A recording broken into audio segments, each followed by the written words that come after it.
बिहार विधानसभा चुनाव के पहले सभी राजनीतिक दल अपनी अपनी रणनीति और अपने अपने खेलों को फाइनल रूप देने में जुट गए। एक तरफ नीतीश कुमार की अगुवाई में एलजेपी, बीजेपी और जेडीयू है, जिसकी अभी वर्तमान में बिहार सरकार है। वहीं दूसरी ओर विपक्ष में तेजस्वी यादव की अगुवाई वाली पार्टी है, जिसमें आरजेडी, कांग्रेस और उपेंद्र कुशवाहा की पार्टी आरएलएसपी शामिल है। 2019 के लोकसभा चुनाव की खेमेबंदी भी कुछ ऐसी ही थी।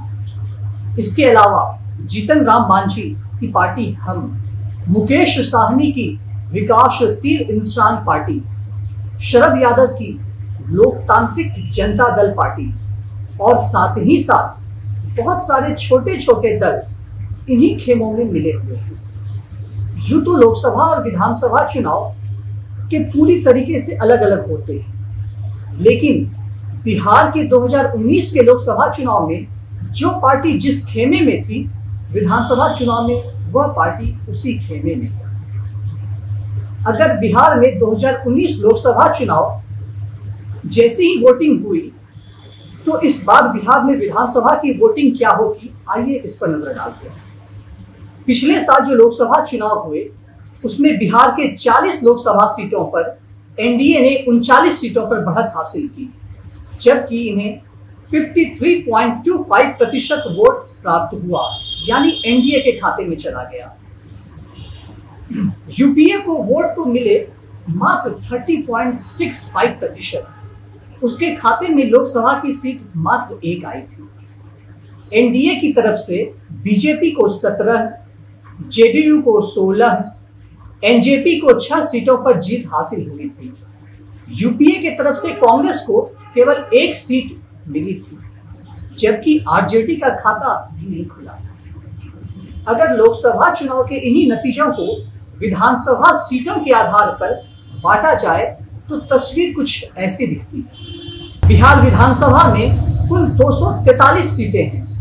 इन 243 सीटों में 46 विधानसभा सीटों पर बीजेपी आगे रही, 92 पर जेडीयू आगे रही और 35 पर एलजेपी को बढ़त दिखाई देती। यानी कि 243 विधानसभा सीटों पर एनडीए को 223 विधानसभा सीटों पर बढ़त हासिल हुई थी। आरजेडी को 9, कांग्रेस को 5, हम को 2, आरएलएसपी को 1 पर बढ़त हासिल हुई थी। हालांकि आरजेडी की अगुवाई वाली यूपीए को 30% से ज्यादा वोट इस चुनाव में मिला था। वैसे अगर 4 साल पीछे चलें और 2015 विधानसभा चुनाव की बात करें, तो तस्वीर इससे काफी अलग थी।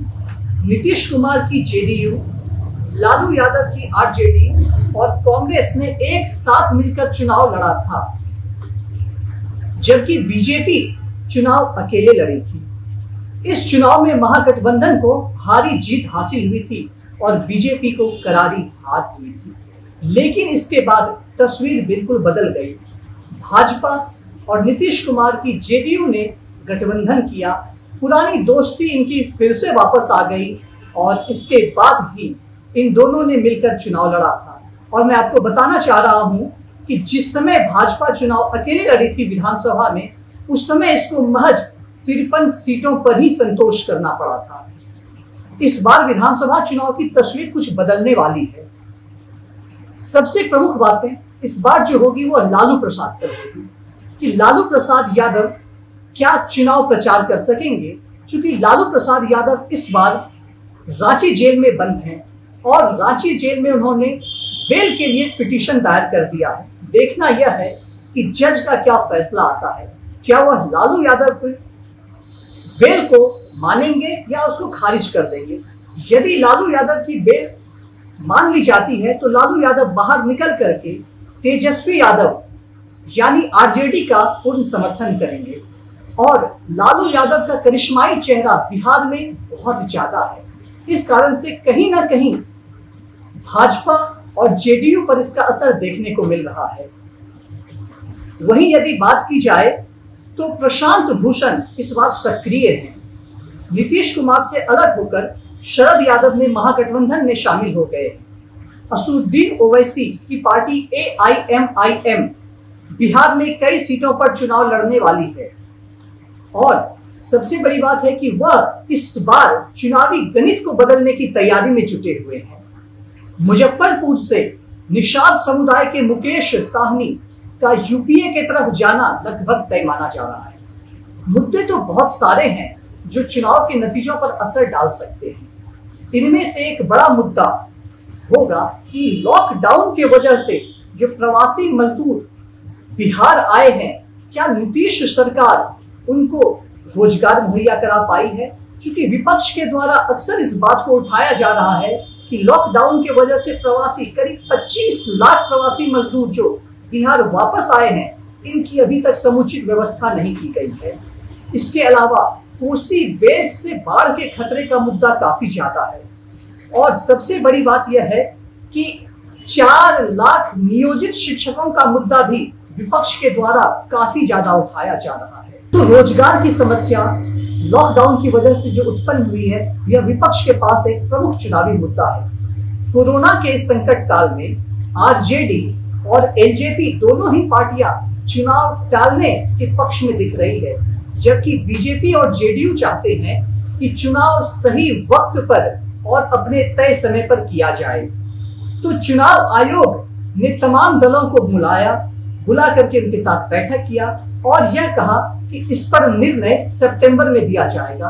अब देखना यह है कि चुनाव आयोग के द्वारा क्या निर्णय दिया जाता है। क्या चुनाव आयोग तय सीमा पर चुनाव कराती है या वह चुनाव को आगे टाल देती है?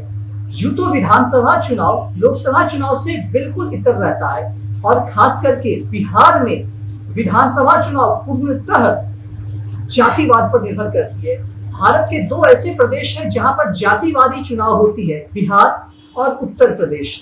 देखना यह है कि इस कोरोना संकट के समय क्या बिहार में विधानसभा चुनाव फिर से जातिवाद को लेकर आती है या वह इन मुद्दों से भटक करके कुछ अन्य मुद्दे भी लाती है। यूं तो मुद्दे बहुत हैं, लेकिन जनता का रुझान किस ओर होता है, प्रवासी मजदूर जो आए हैं उनका रुझान किस ओर होता है, यह सबसे बड़ी बात है देखने की।